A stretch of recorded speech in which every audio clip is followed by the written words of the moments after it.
Answer সদস্যদের অধিকাংশ দাবি মেনে নেওয়ার পরও কর্মস্থলে যোগ না দিয়ে বিশৃঙ্খলা সৃষ্টির জন্য যারা তথাকথিত আন্দোলন করছে এরা মূলত অঙ্গীভূত আনসার সদস্য। ব্যাটালিয়ন আনসার সদস্যরা যারা রাষ্ট্রের অন্যান্য নিরাপত্তা সংস্থার সাথে দায়িত্ব পালন করছেন তাদের সাথে এই অঙ্গীভূত আনসারদের এক করে দেখার কোনো সুযোগ নেই এবং তারা কোনো আন্দোলনের সাথেও যুক্ত হননি।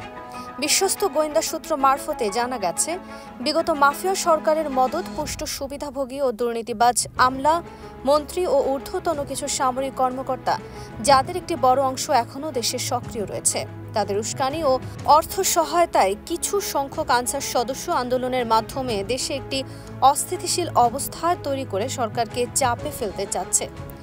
দেশীয় বিদেশি ষড়যন্ত্রের মাধ্যমে তারা দেশের অর্থনীতিকে ধ্বংস করতে চাচ্ছে। গোপালগঞ্জ সহ দেশের বিভিন্ন জেলায় তারা বিশৃঙ্খলা সৃষ্টির মাধ্যমে বর্তমান অন্তর্বর্তী সরকার এবং আমাদের প্রাণের প্রিয় বাংলাদেশ সেনাবাহিনীকে জনগণের মুখোমুখি দাঁড় করানোর অপচেষ্টায় লিপ্ত আছে।